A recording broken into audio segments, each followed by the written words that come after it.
Mais l'abstinence va au-delà de cela. Il s'agit de faire jeûner tous les éléments de son organisme. Si l'on calomnie, si l'on ment, l'on critique, l'on dit de mauvaises paroles, le jeûne est spirituellement rompu.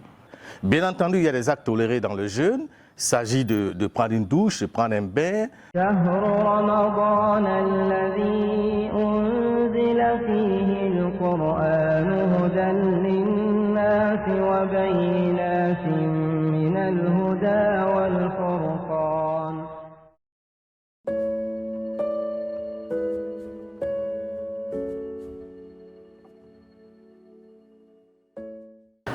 Bismillahirrahmanirrahim. Alhamdulillahi Rabbil Alamin. Allahumma salli wa sallim wa barik ala Sayyidina Muhammadin wa ala alihi wa sahbihi wa sallim ajma'in. Chers frères et sœurs en islam, le mois de Ramadan est un don d'Allah subhanahu wa ta'ala à la communauté mohammedienne pour se purifier, se rapprocher davantage de lui à travers des actes nobles. Le principe du jeûne du mois de Ramadan est l'abstinence. Que veut dire l'abstinence? C'est de s'abstenir de manger, de boire et d'avoir des rapports charnels avec son épouse ou son époux du lever du soleil jusqu'à son coucher. C'est une définition simpliste primaire du jeûne. Mais l'abstinence va au-delà de cela. Il s'agit de faire jeûner tous les éléments de son organisme. Quand on jeûne, le regard jeûne. Quand on jeûne, la langue jeûne. Quand on jeûne, l'esprit, le cœur jeûne. Quand on jeûne, les membres même jeûnent. Tous ces sens s'empêchent de faire le mal, bien au contraire, d'accomplir beaucoup d'actes d'adoration. Et c'est ça le principe de l'abstinence, s'abstenir de désobéir à Allah avec tous les sens dont il nous a dotés et sur lesquels on rendra compte au jour dernier. Et dans ce processus d'abstinence, il y a des actes qui sont tolérés, des actes qui sont interdits.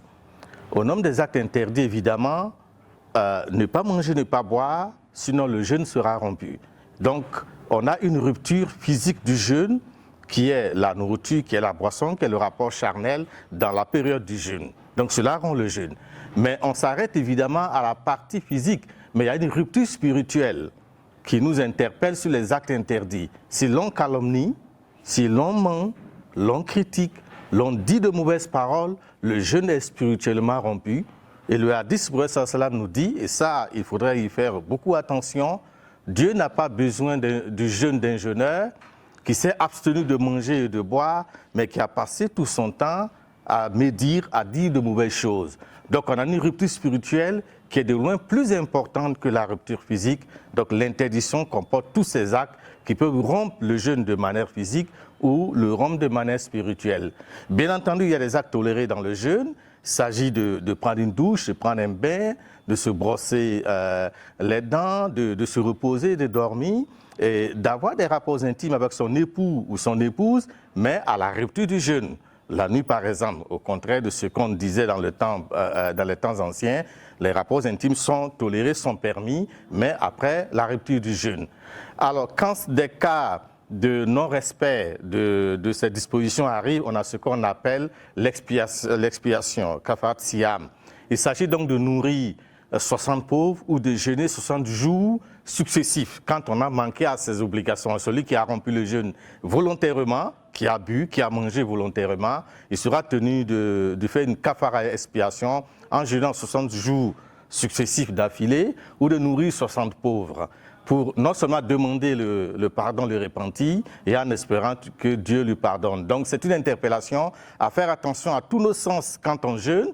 Ce n'est pas seulement la nourriture et la boisson, mais c'est l'ensemble des sens qu'Allah nous a donné, d'être beaucoup vigilants pour que Allah, Inch'Allah, nous accorde la rétribution du jeûne. Parce que le jeûne, on parle d'un jeûne du corps vers un jeûne du cœur. Et c'est le cœur qui reçoit toute la rétribution, toute la lumière du jeûne, qu'Allah exauce notre jeûne, pardonne nos manquements et récompense surtout nos efforts de lui faire plaisir.